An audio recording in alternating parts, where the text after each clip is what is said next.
देखिए आप लोगों को समझ में नहीं आया, फिर से मैं समझा रहा हूँ, ध्यान से देखिएगा।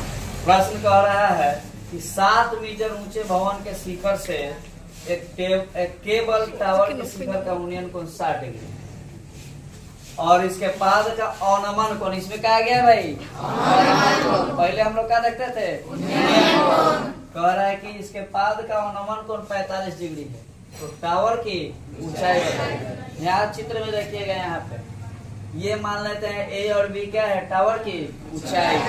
टावर की क्या है, ऊंचाई। टावर के शिखर से, और ये जो है डी और सी क्या है, भवन। क्या है, भवन। भवन के शिखर और टावर के शिखर से जो उन्नयन कोण बन रहा है कितना डिग्री का, 60 डिग्री का। देख रहे हो ना। और कह रहा है कि इस टावर के पाद बिंदु से शिखर और भवन के शिखर से कितना डिग्री का अवनमन कोण, ये अवनमन कोण ऊपर बनता है। इसी का जस्ट अपोनेंट आप यहाँ पे मान लीजिएगा, तो ये 45 तो अभी कितना हो जाएगा, 45। समझ में आया। तो देखिए यही लिखे हैं, माना कि टावर की ऊंचाई ए बी एच और भवन की ऊंचाई डी सी 7 मीटर। चूंकि क्वेश्चन में दिया हुआ है कि भवन की ऊंचाई कितना है, 7। अब भवन के शिखर और टावर के शिखर से बना उन्नयन कोण कितना डिग्री, 60 डिग्री। और टावर के पाद बिंदु से भवन के शिखर से बना अवनमन कोण कितना डिग्री, अवनमन कोण 45 डिग्री। जब है 45 तो ये भी कितना होगा, 45। आया बात समझ में। अब चित्र से, इस चित्र से देखेंगे, ठीक है, गलती से नहीं, चित्र से, ठीक है। ढेर तुम लोग गलती से देखते रहते। चित्र से देखेंगे कि क्या देखेंगे भाई, ए बी, ये ए बी जो है इसको हम यहाँ से मिला दिए हैं, ठीक है। तो ए बी जो है ए ई प्लस और बी ई के बराबर है। ये ए बी ए ई और बी ई को जोड़ेंगे तब ना जाके यहाँ से यहाँ तक ए बी होगा। और इसी को क्या मान लिया है, ए। देख रहे हैं, इसी को क्या मान लिया है, ए। समझ रहा है। अब ध्यान दीजिएगा, डीसी बराबर, ये चित्र में देख रहे हैं कि डीसी बराबर ईबी। जब ये डीसी 7 तो ईबी भी क्या होगा, 7। सब लोग बोलेगा सामने धीरे से देख के, ठीक है। अब हमको क्या बताना है जी, ए ई, यानी इसका मान निकालना। देख रहे हो, इसका मान निकल जाएगा और इसका मान ऑलरेडी 7। जब ये 7 तो ये भी 7, तो दोनों को जोड़ देंगे तो भवन की ऊंचाई, टावर की ऊंचाई हो जाएगा। देखिए अब क्या देखेंगे, BC बराबर D। ये जो BC है ये और ये दोनों एक दूसरे के समान दिख रहा है, अर्थात दोनों क्या है, सुनिए। तो हमने क्या बताया कि ये BC जो है ये D के बराबर है, मतलब एक जैसा है, समान है, इसलिए BC बराबर D हम कह सकते हैं। समझ में आया ना। अब चित्र में देखते हैं, चित्र की सहायता से अब त्रिभुज में देखते हैं। किस त्रिभुज में, त्रिभुज BCD में, त्रिभुज BCD में, त्रिभुज BCD में क्या देख रहा है, कितना डिग्री का कोण बन रहा है, 45। और ये लंबाई दिया हुआ है, यही ना हमको निकालना है, यही ना निकालना है।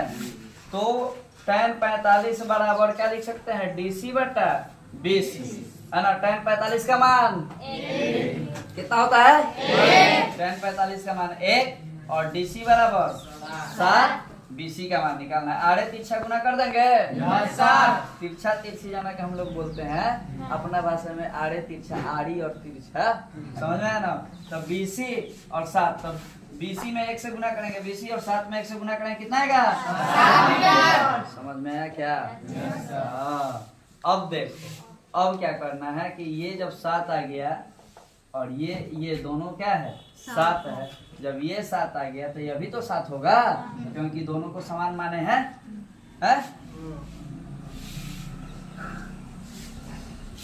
या भगवान, देख रहे हो ना, DC बराबर D, BC बराबर DE। देख रहे हो सभी बच्चे। तो जब ये 7 आ गया, तो इसके चमक कहाँ है जी, ये जब 7 आ गया तो ये भी क्या होगा, 7। क्या होगा, 7। समझ में आया के, यस सर। हाँ, अब क्या देखेंगे, अब देखेंगे त्रिभुज AED में, त्रिभुज AED में। ये देखिए इसका मान 7, इसका भी मान 7 होगा, क्योंकि दोनों बराबर था, हम लोग देखा था हम लोगों ने। तो ये 7 आ गया और थीटा का मान 60 डिग्री, तो इसी का मान निकालना है। तो देखिए लिखेंगे tan 60 बराबर, देखिए मनीषा नहीं दिखाई दे रहा ना, tan 60 बराबर AE बटा DE, AE बटा DE। अब tan 60 का मान कितना होता है? अरे इतना जोर से बोलता है, √3। इसके नीचे कुछ नहीं है तो और E का मान पता नहीं है, D का मान पता है, कितना है? अरे तिरछा अरे तिरछा एकरा से एकरा में, एकरा से एकरा में। समझ में आया के? Yes sir. तो हम मैंने अपनी भाषा में बता रहे हैं, इसको देखिएगा आप लोग। तो आड़े तिरछा गुना कराएं, ए में 1 से गुना कराएंगे, 7 में √3 से गुना कराएंगे, 7√3 किसका मान है? टावर का मान है जी। किसका मान है? टावर का मान तक टोटल यहाँ से नीचे से ऊपर तक ना। तो इसका मान है 7√3 और इसका मान है 7। क्या है? 7। वाह। तो टावर की ऊंचाई वाला ए प्लस बी ई, ए का मान 7√3 और बी का मान 7। ये दोनों में क्या कॉमन है? 7 कॉमन है। तो देखिए तो 7 कॉमन बाहरी काट लिए हैं। क्या बचा इधर? √3। ऐसा तो बाहरी निकल गया यहाँ पे। तो क्या बचा? यही क्या हो गया? टावर की बन गया ना।